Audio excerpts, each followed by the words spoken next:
Хай бүгд энэ өдрийн оройн өглөөний мэнд бичлэг оруулаагүй 2 жил болсон байна.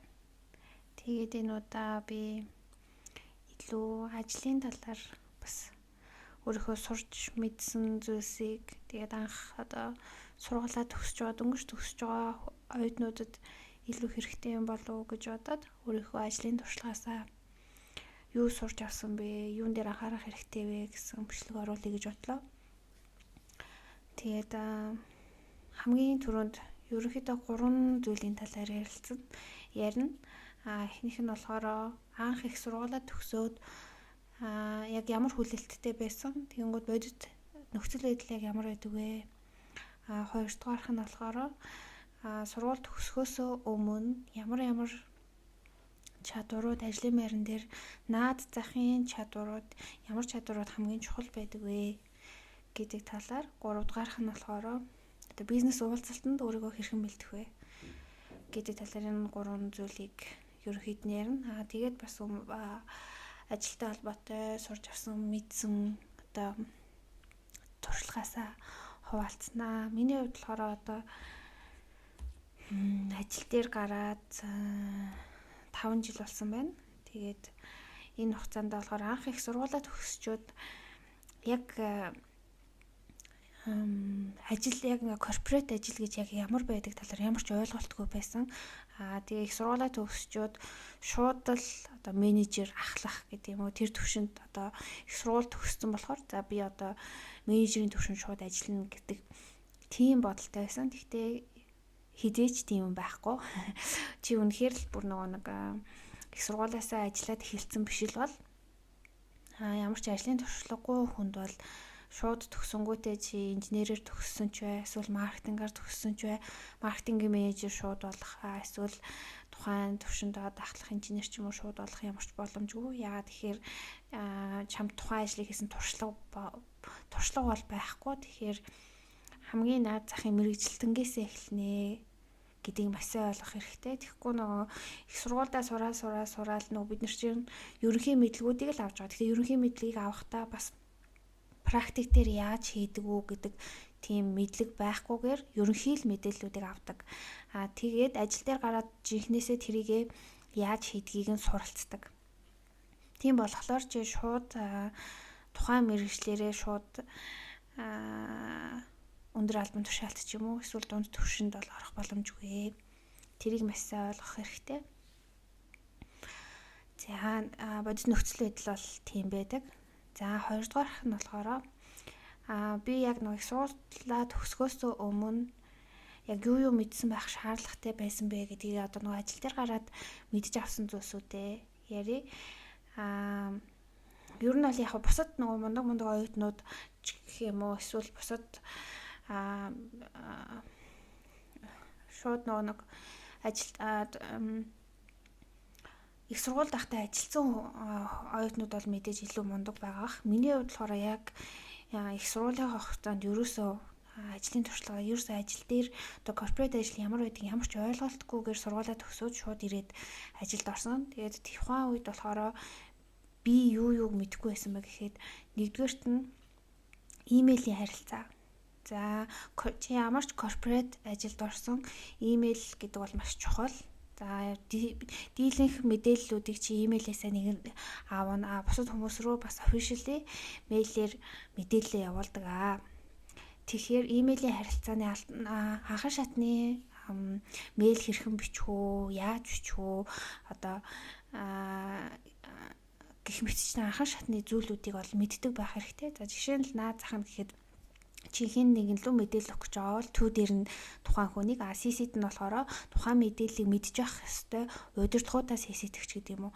Тухайн зүйлүүдийг одоо юм наад захын зүйлүүдийг бас мэддэг байх хэрэгтэй. Одоо интернет хөгжсөн болохоор имэйлийн харилцаа, анхан шатны ойлголт ч гэдэг юм уу хайгаад үзээд яаж бичих хэвээр байдгийг. Тэгээ мэйл бичлэг гэхэд бас англи монгол холиод ч юм уу эсвэл үсгэний хэмжээ чинь том жижиг янз бүрийн хэлбэртэй нэг нэг Times New Roman байснаа өөр болоод Arial болоод ч гэдэм үү. Эднэр дээр ч гэсэндээ жижиг зүйл дээр ч гэсэндээ айгу профешнл байдлаар жигд болгоод имэйлийг маш сайн бичиж сурах хэрэгтэй. За хоёрдугаарх нь болохоор бас алтан бичиг байгаа. Алтан бичиг бол чи ямар ч ажилд орсон байд ямар нэг хэмжээгээр алтан бичиг бичих шаардлага бас гарах магадлалтай. Тэгэхээр алтан бичгийн наад захын стандартуудыг бас мэдчихвэл бас зүгээр. Тэгээд энэ бол хамгийн чухал зүйл. Тэгээд ажил дээрээ очиод байнга мэйлээ ер нь бол байнга шалгаж явах хэрэгтэй. Би болохоор бас энийг бас мэддэггүй байсан. Тэгээд ажил дээр гараад байнга имэйлээ шалгаж явах хэрэгтэй юм байна. Имэйл тогтмол хариунуудыг хурдан шуурхаа өгч явах хэрэгтэй гэдэг тийм зүйлүүд байгаа. Нэгдүгээрт. За тэгээд хоёрдугаарт нь болохоор ер нь одоо дөнгөж ажлаас дөнгөж их сургуулаа төгсөж байгаа бол ажлын ярилцлаган дээрч бай бүх зүйл дээр байнга бэлтгэлтэй байх хэрэгтэй. Бэлтгэл. Ажлын ярилцлаган дээр ч гэсэндээ чи хэрвээ нэг компанид одоо CV өгөөд ажилд орё гэж бодож байгаа бол наад захын тэр компанийхаа яг юу хийдэг компани тухайн компанийхаа вебсайт руу ороод үзчих хэрэгтэй. Тэгээд яг юу хийдэг компани одоо ямархуу хэдэн хүнтэй одоо ямар продакт борлуулдیں۔ Би энэ компанид энэ мэргэжлэрээ ажиллаа гэхэд би ер нь юу хийх юм бол гэд тухайн одоо нөгөө наад захын шаардлагуудыг хараад тэнгуүдэ компанийнхаа одоо мэдээллүүдийн сайтаас нь хараад тэгээд бэлтгэлтэй очих хэрэгтэй. Тэгэхгүй одоо наад захын бэлтгэл байхгүй очвол ер нь бол мэдээж маш муу л гэсэн үг. Тэгэхээр уулзалтч бүх юмд бэлтгэл байх хэрэгтэй. Одоо ажил дээр гараад бас өөр газруудын хүмүүстэй officially уулзалт хийлээ гэхэд бас бэлтгэл бол хамгийн чухал зүйл байгаа. За дараагийнх нь гэвэл би хэрвээ одоо инженерээр ч юм уу эсвэл нөгөө нэг мэргэжлийн төвшөнд одоо технологи чиглэлээр сурж байгаа оюутнууд байвал тухайн мэргэжлэрээ наад захын одоо associated буюу наад захын сертификатуудыг авсан байвал чамд бас маш их хэрэгтэй. Одоо жишээ нь Cisco-гийн сертификатууд байдаг те HCSA гэх мэт Cisco-гийн одоо CCNA гэх мэтчлэн тиймэрхүү сертификатууд байдаг. Тэгэхээр тиймэрхүү одоо эсвэл чи яг прожектор явах гэж байгаа юм уу эсвэл санхүүгээр явах гэж байгаа юм уу тэрнээсээ шалтгаалаад тухайн сертификатуудыг их сургуульд авах хугацаанд тэр шалгалтанд бэлдээ тэр сертификатыг авснараа чиний одоо нөгөө техникэл мэдлэг гэдэг чинь одоо профешнл чадварын мэдлэг эсвэл фундамент одоо суур чадварын мэдлгүүд чинь илүү одоо батчихна гэсэн үг. Тэгэхээр чи инженерээр сурж байгаа бол инженерийнхээ ямар ерөн сертификатууд олон улсад үнэлэгддэг. Тэр сертификатуудыг нь авсан байх хэрэгтэй. Яагаад тэгэхээр одоо ажил дээр гараад одоо ажлын 8 цаг өдөржин ажиллаад тэгэнгүүтээ тэрнийхээ хажуугаар амьдраад тэгээ бас сертификат шалгалтанд бэлдэн гингүүт мэдээж маш их энерги чамаас шаардна. Тийм болохоор өмнө нь авсан байвал зүгээр.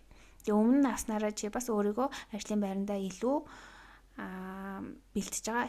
Тэгээд бас ажил дээр гарахад чамайг бас ажилд авах магадлал нь илүү өндөр гэсэн үг. Чи бусад хүүхдүүдээсээ ялгарч чаднаа гэсэн үг. За энэ болохоор би одоо нэг хэрвээ би одоо их сургуульд хэрвээ байсан бол би эдгээр зүйлүүдийг хийсэн байсан бол илүү үнэлэгдэх одоо ажил хүчин болох байсан гэж болоод одооний өнцгөөс харахад тэгж бодож байна.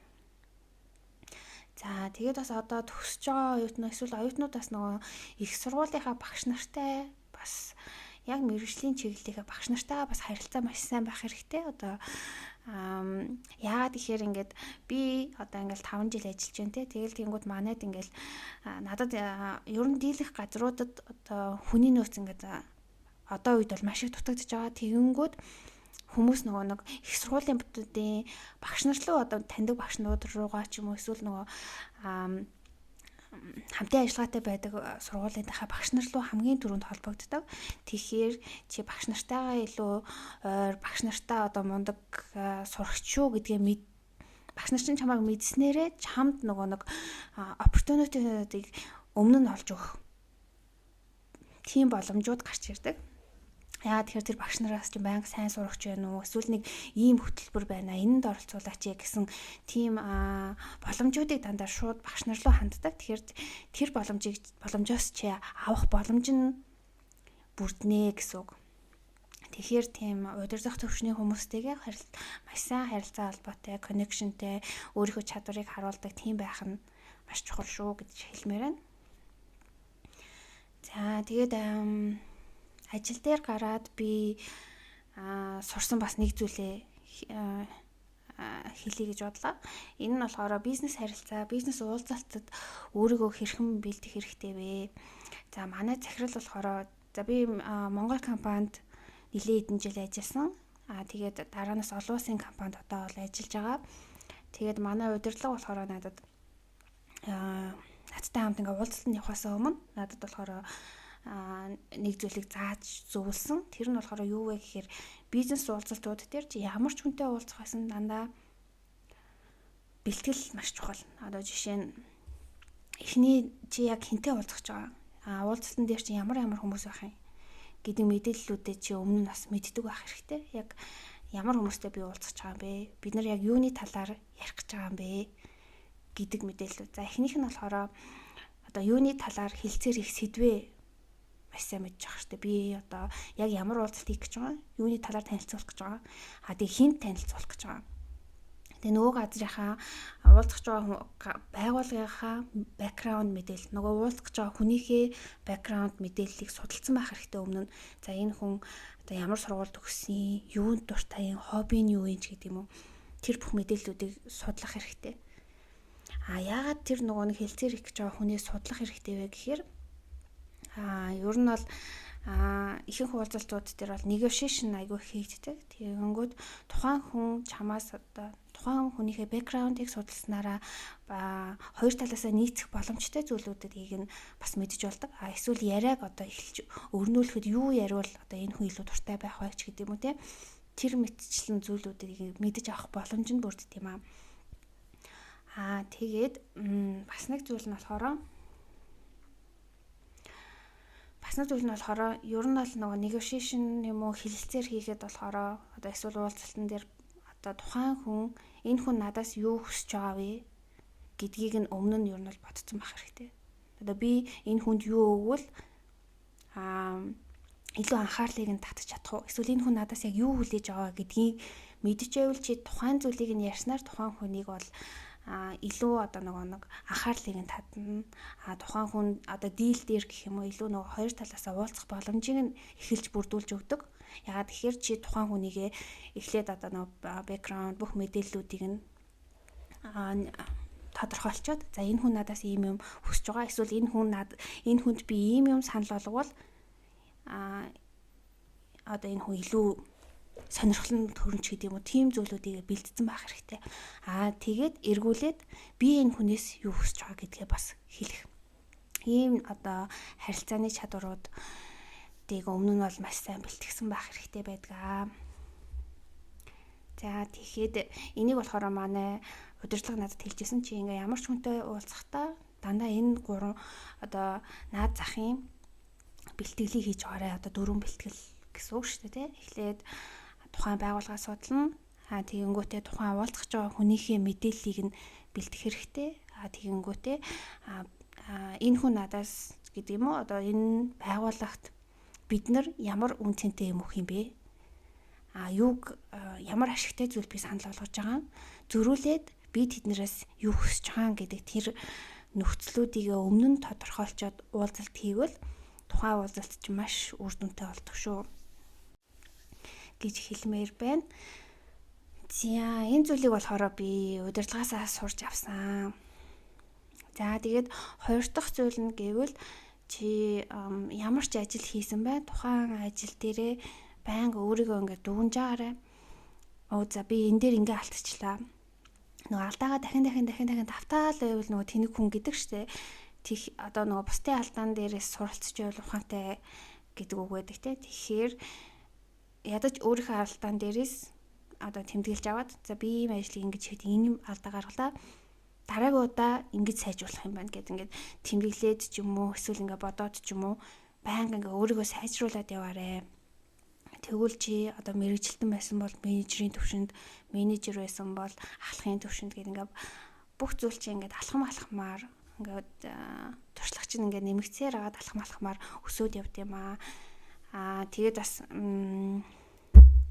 битгий ер нь бол бас нэг яараарэ одоо би одоо ийм байна, тийм байна гэдэг юм өөрийгөө бас голоод хэрэггүй. Бас ямар нэгэн одоо нэг ажил дээр гараад биний бас ойлгосон зүйл нь болохоор ямар ч ажил байсан ер нь бол ямар ч ажил байсан хялбархан гэдэг өнцгөөс нь илүү харж ажиллах хэрэгтэй юм билээ. Тэгэхгүй ингээл өөстэй амар хүнд яаж энийг хийнэ энэ өстэй ийм юм байна гэд хийхээсээ өмнө ингээд өөрийгөө ингээд шаналгаад байдаг. Хийхээсээ өмнө өөрийгөө ингээд дарамтлаач гэдэг юм уу. Яаж хийхээ мэд. Тэгснийхээ оронд амархан гэдэг сэтгэл зүгээр ямар ч юмыг амархан гэдэг сэтгэл зүгээр хийгээд тэгээд бусдаас бас хүмүүсээс бас асуугаад хэрвээ асуухан байхгүй бол интернетээс хайгаад иймэрхүү ажлыг ингэж хийдэм байна. Ийм хий. Бүх юм бэлэн байж байгаа. Тэгэхээр тэнцэнээс ингээд жишээнүүдийг хараад тэрнээсээ суралцаад тэгж ажиллаарай гэж хэлмээр байна. За тэгээд нэг юм богинохон бичлэг орууллаа. Тэгээд дараагийн удаа бас иймэрхүү байдлаар өөрийнхөө сурсан зүйлсээ, мэдсэн зүйлсээ хуваалцаад явнаа. Тэгээд бүх subscribe хийсэн хүмүүст маш их баярлалаа. Тэгээ баярлалаа гэд миний бичлэгний доор үлдээсэн бүх хүмүүст маш их баярлалаа гэж хэлмээр байна.